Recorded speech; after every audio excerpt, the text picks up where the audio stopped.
자, 1강 행정법 통칙, 행정이 무엇인가에 대해서 살펴보는 시간을 갖도록 하겠습니다. 여러분 교재 12페이지를 펴시기 바랍니다.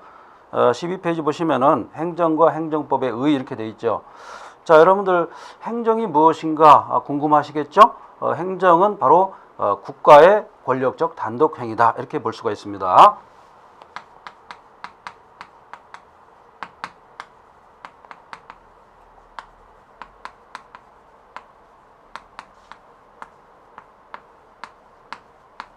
자, 행정의 의미를 파악했고 이 행정을 규율하는 법이 있을 거예요. 바로 이것이 행정법인 것입니다. 여러분들 행정법이다 했을 때 이 법이 중요한 의미를 갖는 것인데 법이라는 것은 무엇입니까? 한마디로 말해서 국민과의 약속이다 이렇게 볼 수가 있어요. 그런데 약속이 항상 잘 지켜지겠습니까? 안 지켜지겠습니까? 안 지켜질 우려도 있죠. 그렇기 때문에 행정법이라는 법이 나오게 된 것입니다.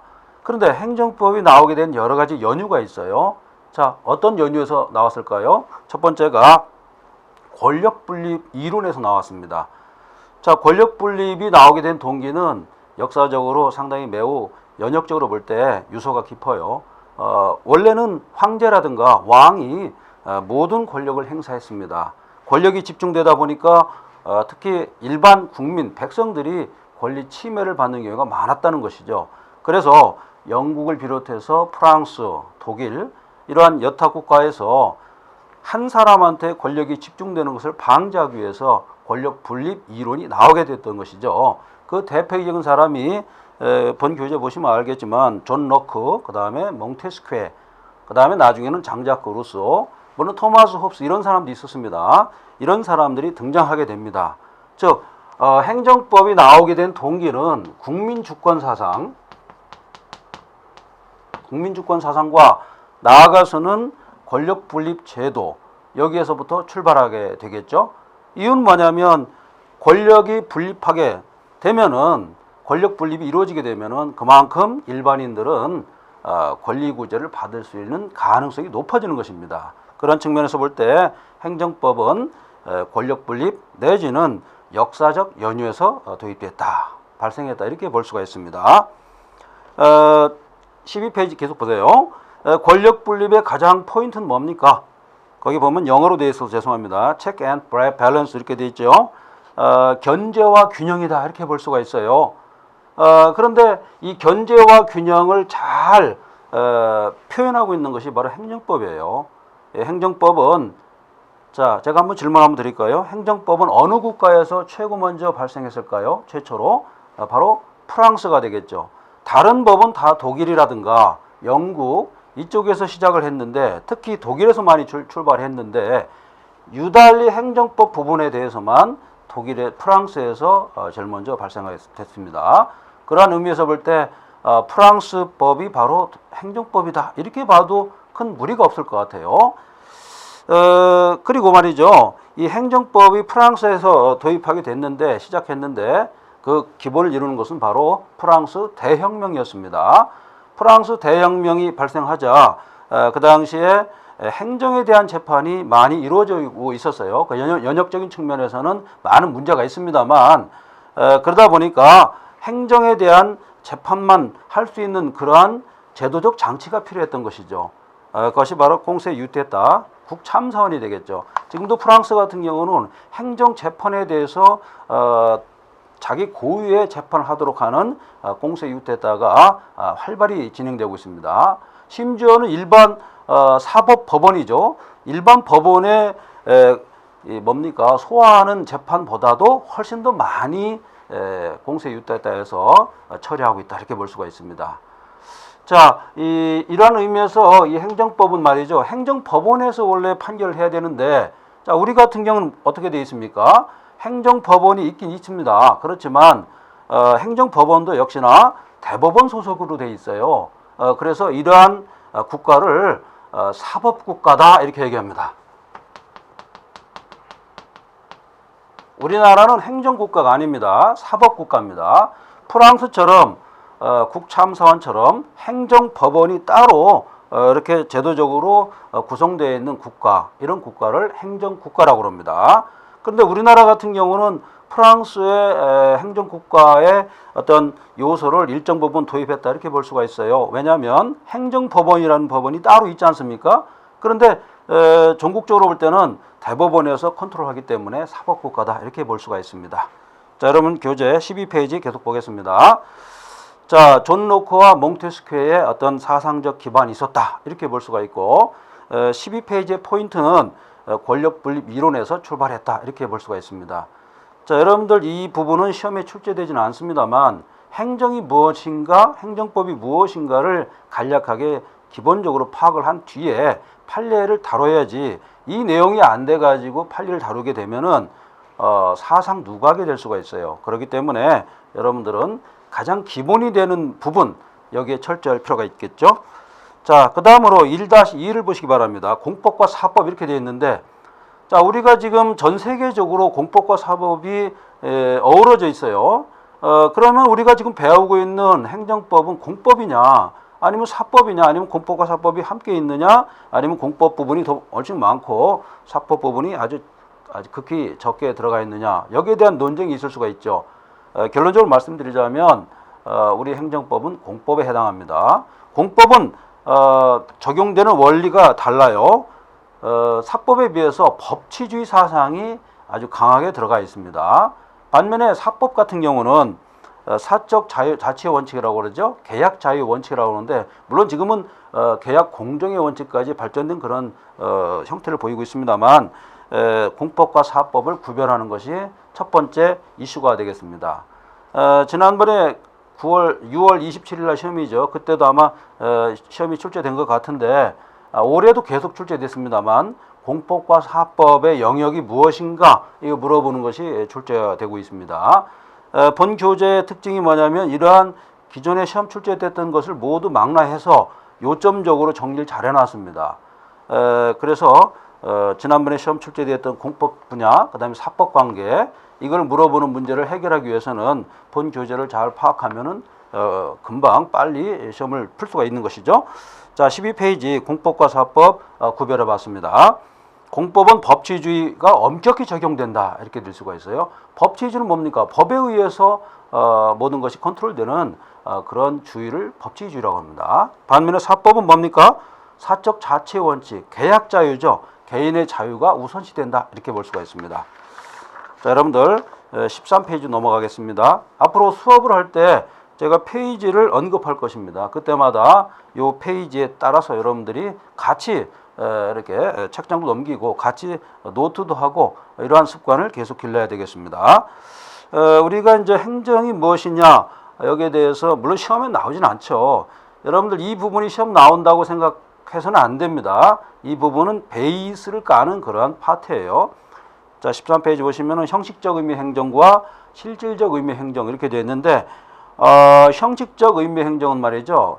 행정을 국가 기관에 의해서 즉 국회에서 하느냐 아니면은 행정부에서 하느냐 아니면은 사법부에서 하느냐 이러한 파트별로 국가기관의 행정행위 파트별로 나누는 것이 바로 형식적 행정행위입니다.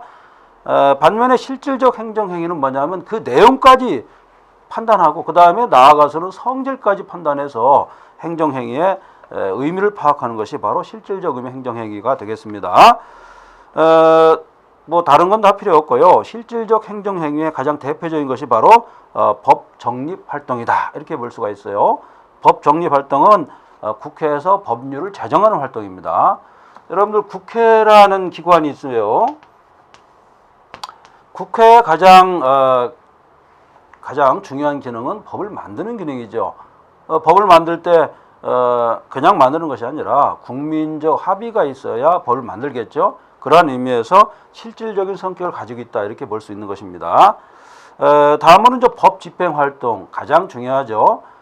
행정부에서 주로 하는 것인데 법을 만들었는데 이 법을 집행하는 방법이 어떤 방법을 할 것인가 그것에 대해서 내용과 성질을 규정한 것이 바로 법 집행 활동이다 이렇게 볼 수가 있습니다. 자, 그런데 이제 법을 집행하다 보면은 당사자 간에 분쟁이 발생하겠죠. 이런 분쟁을 합리적으로 해결하기 위한 그런 절차 이것이 바로 법 판단 선언 활동이라고 그러죠. 판결이라고 그러죠. 법원의 판단입니다. 법원은 심판 기능하는 국가기관이에요. 그래서 삼권 분립 중에서도 가장 독립적으로 제도적으로 보장될 기관이 바로 법원이 되는 것이죠. 그래서 우리나라 같은 경우는 지금 삼권 분립 사상에 의해서 3심제를 지금 하고 있죠. 그 대표적인 것이 바로 대법원의 최종심이다. 이렇게 볼 수가 있습니다. 자, 13페이지 계속 나가고 있습니다. 1-4를 보시기 바랍니다. 제 교재가 1-4, 1-5 이렇게 돼 있는데 그 이유는 뭐냐면 사실은 아라비아 숫자로 쭉 나가려고 했었습니다. 그러나 그렇게 나가다 보니까 오히려 수험 생활에 효과가 없습니다. 공부하는데 좀 효과가 떨어지기 때문에 로마자와 아라비아 숫자를 섞어 썼습니다. 그렇기 때문에 혼자 정리하는 데 상당히 도움이 될 것으로 판단합니다. 실질적 의미 행정, 견해가 대립됐는데요. 거기 보면은 한스 켈제라는 사람이 나오고 그 다음에 메르켈이 나옵니다. 이런 사람들은 실질적 의미 행정이냐 아니냐를 구별하지 않았다 이렇게 볼 수가 있죠. 최근에 이론 문제가 가끔 출제되는데 그 이론 문제 중에 하나가 이런 학설이 나올 수가 있습니다. 그러나 지금 나와 있는 학설은 시험에 출제되지는 않습니다. 자, 14페이지 넘어가 14. 좀 아까 말씀드렸던 입법이 뭐냐, 행정이 뭐냐, 사법 뭐냐 이렇게 나와 있는데 이 부분도 역시 시험에 출제되지는 않습니다. 제가 수업할 때 시험에 출제되는가 안 되는가를 명확하게 말씀드릴 겁니다. 이유는 뭐냐면 시험이 나오지 않는 부분에 대해서 지나치게 열정적으로 하면은 자기 에너지가 뺏길 수가 있어요. 그래서 가급적이면은 그 부분은 간단히 타치하는 게 좋다 이렇게 볼 수가 있어요. 입법 같은 경우는 법 정립 활동이다. 정립이라는 게 뭡니까? 바로 세운다 이런 뜻 아니겠습니까? 국민의 합의를 바로 세우는 그러한 기관, 바로 국회가 되겠죠. 다음으로 사법. 사법이라는 겁니까? 법에 대한 판단을 하는 곳이죠. 바로 심판 기능을 하는 곳이죠. 그래서 이거를 법 선언 활동이다 이렇게 얘기합니다.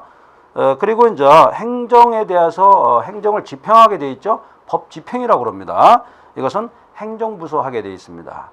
지금 우리나라 같은 경우는 행정부의 역할이 과거에 비해서 엄청나게 지금 비대해졌다 이렇게 볼 수가 있어요. 사법부라든가 입법부의 역할보다도 복지국가를 추구하는 그런 입장에서 보니까 행정기관의 어떤 범위라든가 기능이 넓어지고 있다 이렇게 볼 수가 있습니다. 자, 14페이지 계속 보겠습니다. 행정의 특징 보겠습니다. 입법은 추상적, 그 다음에 일반적인 특성을 가지고 있어요. 국회에서 제정하는 법은 말이죠. 포괄적이면서 일반적일 수밖에 없죠. 구체적으로 모든 것을 다 규정하는 것은 문헌적으로 볼 때나 또는 해석학적으로 볼 때 될 수가 없죠. 그렇지만 행정은 어떻습니까? 행정은 개별적이고 구체적이다 이렇게 볼 수가 있어요.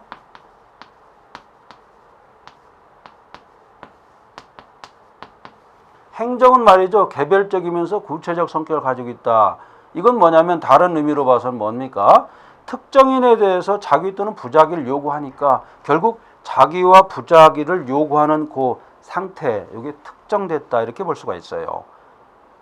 그렇지만 사법이라는 게 또 있어요. 사법은 수동적인 성격을 가지고 있어요. 여러분들 재판을 하게 되면은 재판에 나가게 되는 그 당사자라든가 그 다음에 이해관계는 어떻습니까? 법에 의해서 처단을 받는다든지 법의 규율을 받게 돼 있죠. 이것을 다른 말로 수동적이다 이렇게 볼 수가 있어요. 근데 반면에 행정은 어떻습니까? 적극적이다 이런 얘기예요. 행정은 적극적이다. 여러분들 적극적이라는 의미는 뭡니까? 국가에 대해서 특정한 행위를 요구할 수 있는 그러한 대국가적인 어떤 의사표시도 가능할 수 있는 그러한 것이 바로 적극적이다 이렇게 볼 수가 있는 것이죠. 물론 사법에서도 자기의 의견을 변론할 수가 있죠. 그렇지만 행정과 달리 사법은 법정이라는 테두리 안에서 할 수가 있지만 뭡니까? 행정은 그 이외의 범위에서도 얼마든지 가능하기 때문에 적극적이다 이렇게 볼 수가 있는 것입니다. 자, 여러분들은 지금 행정법이 성격이 뭐냐, 행정법의 범위가 뭐냐, 행정법의 특징이 뭐냐 여기에 대해서 지금 살펴보는 시간을 갖고 있습니다. 우리가 이제 뒤에 행정법을 공부하다 보면요 특징이 있는데 뒤로 가면서 점점 뭡니까? 판례가 많이 나와요. 근데 이 판례가 대부분 지금 나와 있는 이런 기본적인 이론을 다루고 있습니다. 이 기본 이론이 안 돼 있으면 판례를 다룰 수가 없고, 판례를 못 다루면 점수가 안 나오게 돼 있죠. 그래서 본 교재에서는 이런 내용을 많이 참작해서 여러분들이 명쾌하게 명확하게 머리에 담을 수 있도록 그렇게 편집을 했습니다. 자, 여러분 14페이지 계속 보겠습니다. 거기 보면은 행정에 분류해서 나온 것이 있죠. 여러분들이 뭐 이 내용에 대해서 지금 뭐 다 설명하자면 정말 304일 동안 설명해도 이게 부족한 내용인데, 중요한 것만 제가 간략하게 뽑아서 설명을 드리도록 하겠습니다. 그 로마자 4번입니다. 이렇게 쓴 거 있죠. 여기 보시면은 목적에 따른 분류 이렇게 돼 있어요. 거기 보면은 질서 행정 이렇게 돼 있습니다. 여러분들 행정의 가장 고전적인 어떤 의미를 본다면 국가 질서를 유지하고자 하는 그러한 의미가 커요. 그렇기 때문에 그러한 의미에서 질서 행정은 공공의 안정과 그다음에 질서 유지를 위해서 있는 그런 행정이다, 이렇게 보시면 되겠습니다. 간혹 가다가 우리 이제 수험생들이 이 부분 안 해도 되는 거 아닙니까? 이렇게 물어보는데, 이 부분을 의미를 알아야 뒤에 나와 있는 행정 구제라든가 행정 작용이라든가 이 부분에서 막히지가 않습니다. 즉 우리가 배우는 행정법은 우리가 평상시 쓰는 용어를 담고 있지 않습니다. 그 이유는 뭐냐면 여러 가지 학문에 가장 중요한 학문이 다 들어와 있어요. 그렇기 때문에 생소하다 이런 얘기죠. 생소한 것을 조금이라도 억제시키고 제한시키려면은 지금 의미를 잘 파악을 해야겠습니다. 자, 15페이지 보세요. 급부 행정 나와 있죠? 급부 행정은 뭐냐면 행정 주체가 상대방에게 개인, 그 상대방이 뭐냐면 개인 또는 단체가 되겠죠. 여기에다가 특정한 행정 처분을 한다든지 행정 처분인데 수요적인 의미를 갖고 있는 겁니다. 그 다음에 준다는 의미가 있어가지고 거기에 합당한 말이 바로 급부 행정인 것이죠. 급부라는 것은 바로 줬다 이런 뜻입니다. 행정이라는 것은 제가 국가의 권력적 단독 행위다 이렇게 말씀드렸는데, 단독 행위로서 상대방에게 어떤 무엇을 주었다 이런 의미예요. 이게 바로 급부 행정이 되겠죠. 주로 급부 행정은 뭐냐? 복지 행정과 연결이 돼 있어요. 여러분들 뭐 기초생활연금자라고 하죠. 그런 사람들이 국가에서 뭐 금원을 받는다 이런 게 뭐 급부 행정이 되겠죠. 그 다음에 유도 행정이 있어요. 3번입니다. 유도 행정은 국민 경제 내지 사회적 또는 지역적 생활을 말이죠. 일정 부분 어떤 목표 지향점을 두고 그쪽으로 유도하는 그런 행정이 되겠죠. 유도 행정이 최근 들어서 많이 급부상하고 있다 이렇게 볼 수가 있습니다. 자, 그 다음에 이제 로마자 5번 형식적 기준에 의한 구분이 있는데, 이 부분에 중요 표시를 좀 해주시기 바랍니다. 특히 권력적 행정 이렇게 나와 있죠. 이 부분은 말이죠, 행정처분과 연결이 돼 있어요. 행정처분과 연결되어 있고 권력적인 성격을 가져야만 나중에 처분에 대한 개념으로 이어지고 처분의 개념이 인정돼야만이 행정소송을 할 수가 있습니다. 즉 행정쟁송으로 넘어갈 수가 있고 당사자가 될 수 있다는 것입니다. 국가가 말이죠, 개인의 권리를 침해하지도 않았는데, 그 다음에 행정처분이 불합리하지도 않았는데 행정소송을 할 수가 없는 거 아니겠습니까? 그런 측면에서 권력적 행정행위냐, 그 다음에 비권력적 행정행위냐 차이가 있겠죠. 자, 다음으로 이제 더 중요한 내용이 나오는데 상대방 효과에 따른 구분이 있어요. 여기에 보면 수익적 행정행위냐, 침익적 행정행위냐, 아니면은 두 가지 행정행위 성격이 모두 나타나는 복효적 행정행위인가, 여기에 대해서 구분하는 또 방법이 있습니다. 특히 이제 복효적 행정행위가 많이 문제가 되는데, 행정처분을 했는데 말이죠, 상대방은 수익을 받았는데 이 수익자와 관련된 제3자는 침익을 받았다 이런 얘기예요. 그랬을 때 침익을 받은 제3자는 가만히 있어야 되겠는가 이 얘기죠. 즉 제3자도 소송을 제기할 수 있는가 이 문제인데, 이와 관련해서 복효적 행정이라는 개념이 나온다는 것입니다. 자, 여러분들은 지금 16페이지를 지금 나가고 있습니다. 16페이지 보시면은 행정법이 나오게 된 연역에 대해서 쭉 나열했는데, 자, 여러분들은 이 내용을 뭐 반드시 읽어볼 필요는 없습니다. 제가 간단히 내용을 요약해서 말씀드리겠습니다. 독일이라든가 프랑스, 영국, 미국은 행정이라는 개념에 대해서 서로 싸웠습니다.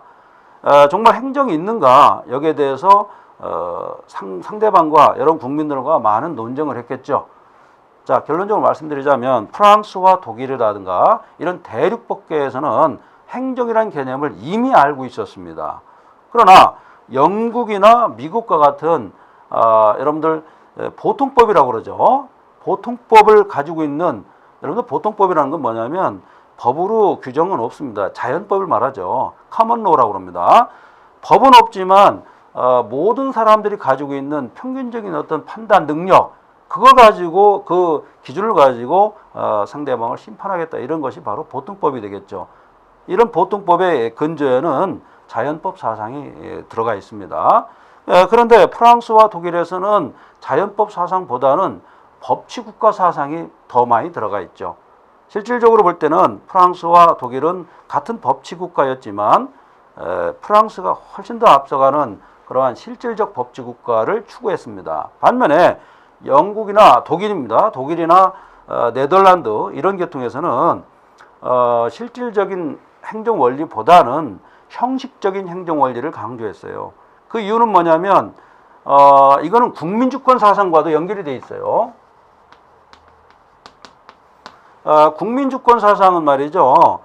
17, 18세기 넘어가면서 유럽에서 가장 많이 나오게 된 그런 사상인데, 근대로 넘어오면서 여러분들 베스트팔렌 조약이라고 있었을 거예요. 베스트팔렌 조약을 기점으로 해서 그 전에 뭡니까, 교황이 다스리는 그런 신법 우위에 어떤 원리가 지배하는 중세가 있었다고 한다면, 베스트팔렌 조약을 넘어가면서 더 이상 교황의 권위에 우리가 항복해서는 안 되겠구나, 국민이 주권자이다, 이렇게 주장한 것이 바로 국민주권 사상입니다.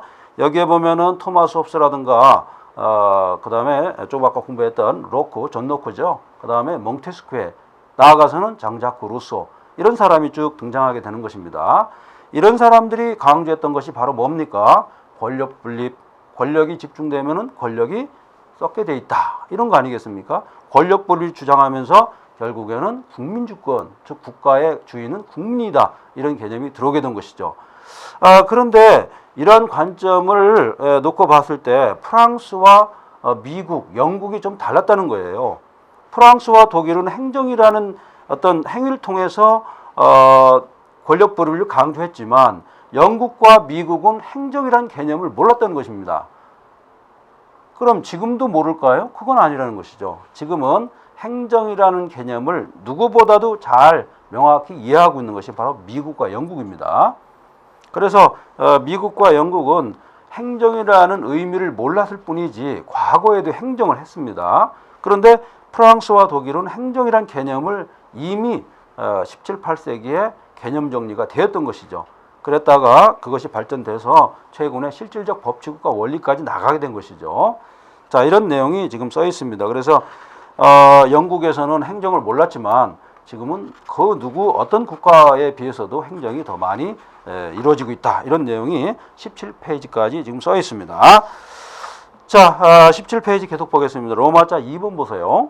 행정법의 특성 나와 있는데 이 부분은 행정법을 이해하는데 아주 기본적인 내용이에요. 첫 번째, 통일법전이 없다. 여러분들 행정법이란 말이 없을 거예요. 행정법이란 말이 어느 곳에서 찾아볼 수가 없습니다. 행정 관련법은 있죠. 행정 관련법은 예를 들어 선거법 같은 거 다 행정 관련법입니다. 행정법이라는 단일 법전이 없다는 것을 여러분들이 꼭 유의하시기 바랍니다. 두 번째, 강행적 성격을 가지고 있다. 권력적 단독 행위이기 때문에 실질적으로 봤을 때는 강행적입니다. 임의적이 아니겠죠. 반드시 지켜야 되겠죠. 이러한 성격을 가지고 있고, 그 다음에 이제 전체적으로 단속 규정이다.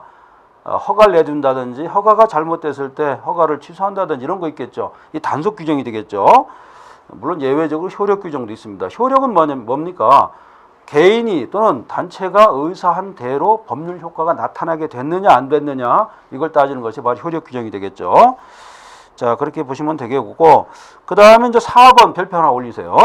우리나라는 행정 절차가 확대되는 경향이 있으며, 왜 그러냐면요, 지금 절차에 대한 것이 엄청 문제가 되고 있어요. 그 다음에 행정 재량은 축소되고 있다. 행정이 재량을 너무 남용하게 되면은 결국 일반 국민이 손해를 보게 돼 있죠. 법익이 침해된다 이런 얘기예요. 그래서 우리나라는 행정 재량이 축소되고 있다. 그래서 이걸 기속행위 또는 기속재량 이런 말을 많이 쓰는데요. 과거에 재량행위냐 기속행위냐 여기에 대해서 구별하는 논쟁이 한 10수년간 있었습니다. 그런데 결론을 딱 말씀드리자면 지금에 와서는 자유재량은 없다. 이렇게 결론이 내려지고 있습니다. 아무리 재량이어도 법에 근거를 둬야 된다. 기속재량이 맞다. 이렇게 본 것이죠. 자, 여러분들 교재 이제 18페이지 넘어가겠습니다. 이 교재가 여러분들 바로 시험 문제다 이렇게 보시면 되겠습니다. 제가 이 교재를 집필할 때 시험에 나왔던 기출 문제를 요약한 것도 많이 있어요. 그렇기 때문에 만약에 이 내용을 여러분들이 잘 숙지한다 이렇게 볼 수 있을 때 문제 푸는데 아주 테크니컬하게 접근할 수가 있다 이렇게 볼 수가 있습니다. 18페이지 보세요. 2-2를 보시면은 입법, 행정, 사법, 작용, 판단 이렇게 돼 있죠. 여기 예상 문제 1번 해보겠습니다. 자, 우리 행정법이 20문제 나오는데 그 중에서 1번 문제로 나올 수 있는 부분이 바로 이 부분입니다. 제가 시험에 나올 것이다 라고 예상하는 문제는 반드시 나올 수가 있어요. 그렇기 때문에 그 부분에 대해서 집중적으로 숙지를 해야 됩니다. 자, 1번 보세요. 형식적 의의 사법, 실질적 의미의 사법 모두에 속한다? 나올 수가 있죠. 모두에 속하는 것은 바로 법원의 재판이 되겠습니다. 자, 그럼 한번 줄 한번 그시는 게 좋겠죠. 그 다음에 3번으로 넘어가겠습니다. 형식적 의미로 봐서는 행정이지만 그 내용을 보니까 재판에 해당하는 것이 있겠죠. 그 대표적인 것이 뭡니까? 형식적으로는 행정이지만 실질적으로는 재판에 해당하는 거. 거기다 쓰세요. 행정심판이 있겠죠. 행정심판 같은 경우는 실질적으로 봤을 때는 행정심판위원회에서 하기 때문에 행정에 해당한다 이렇게 볼 수가 있어요. 그러나 이 말에서도 볼 수 있다시피 심판이라는 것은 원래 법원에서 하게 돼 있습니다. 그런데 행정심판위원회, 즉 행정부 소속에서 하고 있다라고 생각하면은 맞지가 않죠. 실질적으로 봤을 때는 심판에 해당한다 이렇게 볼 수가 있습니다. 그래서 보통 다른 사람들이 이렇게 말합니다. 행정심판은 약식재판이다 이렇게 말할 수 있죠. 자, 그 다음에 이제 네 번째입니다. 형식적 의미의 행정과 실질적 의미의 입법 성격을 가지고 있는 건 뭐냐 이렇게 나와 있죠. 대표적인 것이 뭐냐면 행정입법입니다. 법규, 명령 이런 거죠. 이건 뭐냐면 국회에서 모든 법을 다 만들 수가 없어요. 그래서 행정부에서 일정 부분 입법에 해당하는 역할을 담당하게 되는데 바로 그것이 행정입법이 되겠죠. 행정입법은 형식적으로 봤을 때는 뭡니까? 행정에 해당하죠. 근데 실질적으로 보면 어때요? 입법 행위니까 국회에 의한 행위와 똑같다 그렇게 볼 수가 있죠. 그래서 실질적 의미로 봤을 때는 입법적 성격을 가지고 있다 이렇게 볼 수가 있습니다. 참고로 행정입법이 점점 확대되는 경향을 가지고 있는데 그것은 뭐냐면 행정은 엄청나게 넓은 부분을 지금 컨트롤하게 돼 있죠. 그러다 보니까 국회에서 제정한 법 가지고는 커버가 안 됩니다. 그래서 실질적으로 탄력적으로 적응하기 위해서 행정입법이라는 그런 절차를 밟고 있습니다. 자, 그럼 교재 19페이지입니다. 19페이지에는 행정법에 유형해서 행정조직법, 행정작용법이 나와 있죠. 행정법은 크게 세 가지로 되어 있다는 걸 제가 간단히 설명을 드렸습니다. 그 다음에 이제 프랑스와 독일의 행정법 특징이 이렇게 되어 있는데 이 부분은요, 물론 여러분 중에서 좀 더 행정법을 더 공부하고자 하는 분들은 필요한데 시험을 위해서는 필요 없는 부분입니다. 그래서 이제 프랑스와 독일의 행정법인데 결론적으로 말씀드리자면 프랑스는 프랑스 대혁명을 거치면서 실질적 법치국가 원리로 나가게 됐고 이에 반해서 독일은 실질적 법치국가 원리를 최근에 들여서 받아들였지 그 전에는 형식적 법칙 권리를 강조했다 이렇게 보시면 됩니다. 그 연역적인 것을 살펴보면은 독일 같은 경우는 시민혁명이 성공하지 못했습니다. 그러다 보니까 시민이 오히려 군주한테 당하는 그런 형태를 띠게 됐죠. 그러다 보니까 일반 국민들은 힘을 못 쓰게 된 겁니다. 그렇지만 일반 시민이 봉기했다는 그 사실 자체는 인정해야겠죠. 그렇기 때문에 형식적으로 봤을 때는 법치국가 원리로 나가게 됐던 것이죠. 그렇다고 해가지고 내용까지 다 빼줄 수는 없는 것이죠. 그렇기 때문에 형식적 법치국가 원리가 지배하고 있다 이렇게 봐야 되는데 최근에는 그렇지도 않죠. 실질적 법치국가 원리가 많이 도입됐고 특히 우리나라 같은 경우는 영미법의 요소를 많이 수용하면서 확실하게 실질적 법치국가 원리가 도입됐다. 지금 도입 정도가 아니라 지배하고 있다 이렇게 볼 수가 있습니다. 여러분 교재 이제 19페이지, 뭐 20페이지, 21페이지 이런 내용이 쭉 나와 있습니다. 21페이지 넘어가겠습니다. 21페이지 내용은 뭐냐면요. 다른 내용은 여러분들이 한번 숙지를 한번 해주시고 영미법계의 어떤 흐름을 지금 우리가 판단하고자 하는데요. 영미법계에서는 다른 거 없습니다. 적법 절차 원칙이 가장 큰 원칙으로 자리 잡고 있다 이렇게 볼 수가 있습니다. 그래서 절차법적으로 모든 걸 해결하려고 그래요. 자, 우리가 지금 공부하고 있는 이 행정법은요. 행정법은 실체법인 거예요. 실체법인데 영국이나 미국은 실체법으로 하려고 하지 않고 절차법으로 해결하려고 합니다. 사실 영국과 미국의 생각이 맞긴 맞습니다. 절차적인 어떤 적정 절차를 통해서 국민의 권리를 보호하고자 하는 그러한 의미에서 맞긴 맞습니다만 지나치게 말이죠. 절차만 강조하다 보니까 실체적인 걸 잘 발견 못합니다. 이런 단점이 있다는 걸 알아두시고 그 다음에 행정법의 성립과 유형 이렇게 나와 있는데요. 22페이지 넘어가겠습니다. 22페이지 뭐 이런 거 좀 체크를 좀 해볼 필요가 있습니다. 행정법의 유형 이렇게 나와 있죠. 거기 보면은 프랑스의 행정법과 독일의 행정법, 영미 행정법 해서 다시 정리했습니다. 여러분들 이 내용은 행정법 전체를 파악하는데 가장 기초가 되는 부분이에요. 그렇기 때문에 이 부분을 등한시하면 안 되겠죠. 자, 대륙법계 보겠습니다. 국사원 심판소, 행정재판소라고 그러죠. 공세 유태했다라고 합니다.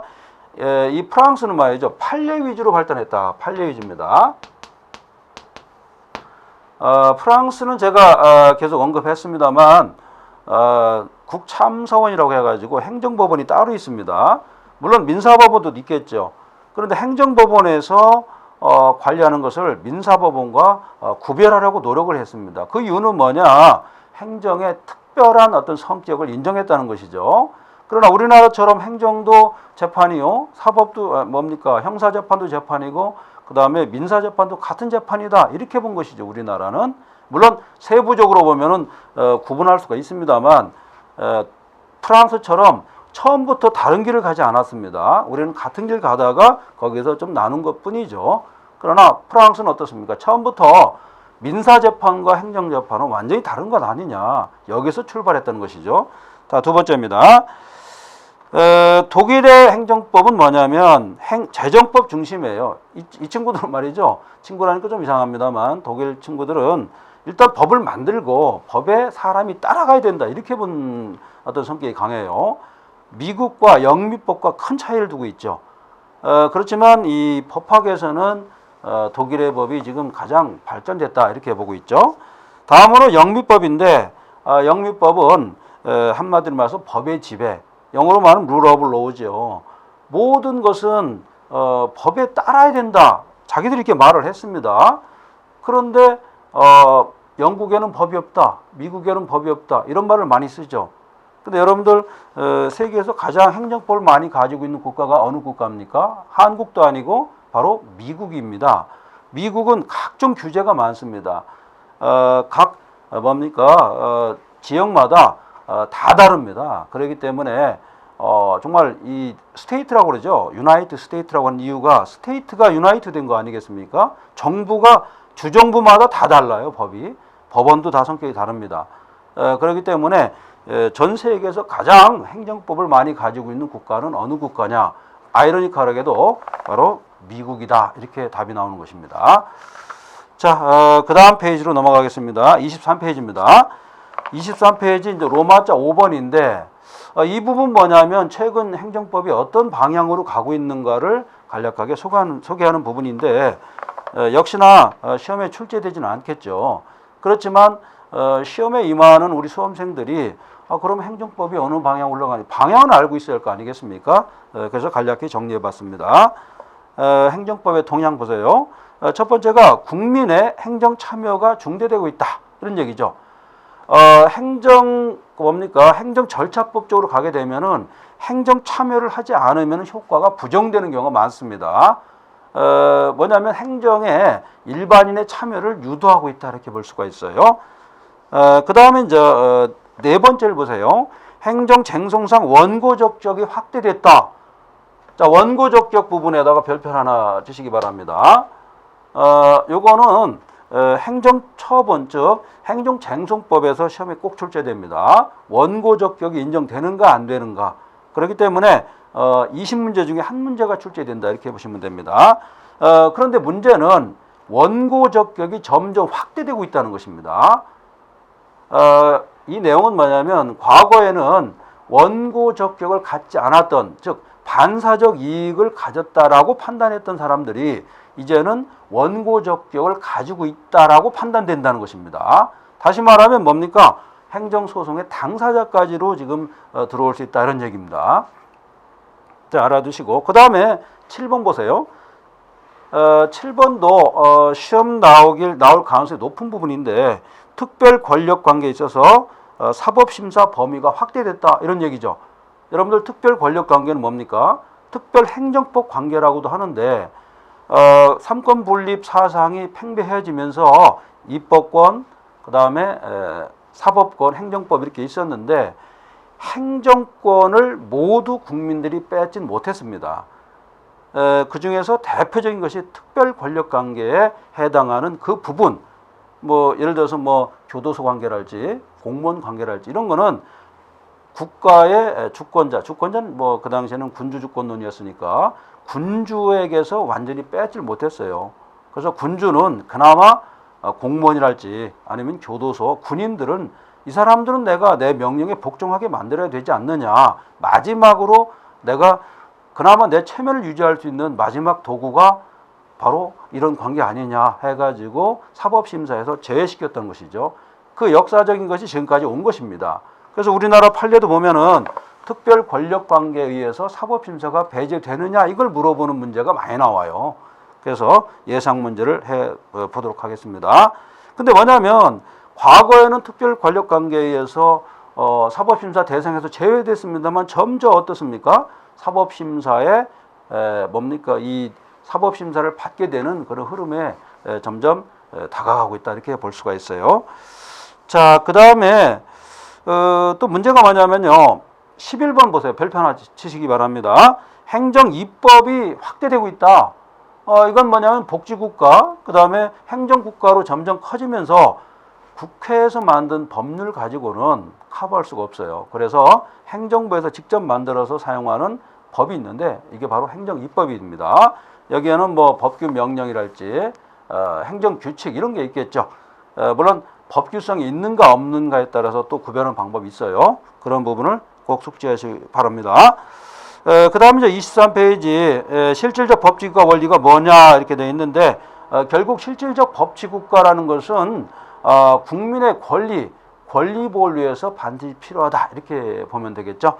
자, 여러분들 제1강에서 우리가 다뤘던 것은 뭐냐면 행정의 의미가 무엇인가, 그 다음에 행정법이 왜 나오게 됐는가 여기에 대해서 살펴봤고 그리고 제1강에서 말이죠. 한 문제 정도가 출제될 것으로 예상되는데 그것은 바로 뭐냐면 행정법의 성격에서 한번 출제될 수가 있고요. 그 다음에 앞으로 출제될 가능성 있는 걸 좀 짚어봤죠. 특별 권력관계랄지 그 다음에 원고적격 확대 이 부분에 대해서 반드시 출제되니까 우리 수험생들은 이런 점을 숙지해서 공부하는 데서 도움이 될 거로 생각합니다. 자, 그러면은 제1강을 여기서 마치도록 하겠습니다. 수고하셨습니다.